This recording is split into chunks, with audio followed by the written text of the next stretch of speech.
Are you having trouble downloading a specific app from Google Play Store? In this tutorial, I'm going to be showing you guys how you can fix this problem. But before we get started, make sure to head down below to give this video a quick thumbs up and subscribe to our channel. Now, let's get into it.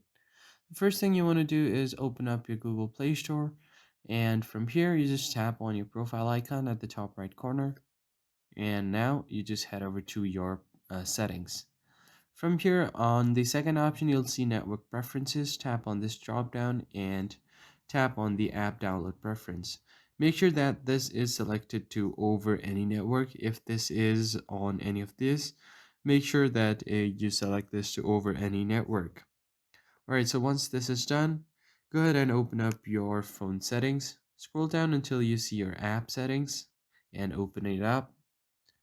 Here you will just have to find your Google Play Store. So I'm just going to scroll down to find my Google Play Store right here.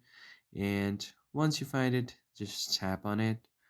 And from here, you just want to go ahead and go to storage to clear all of its cache. Once you do that, go ahead and tap on the three dots at the top right and tap on uninstall updates.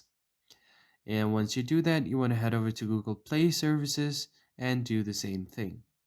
So once you do all of this, give your phone a quick restart and you should be able to fix this problem and download your app easily. So that's pretty much it. I hope you found this helpful. I'll see you guys on the next one.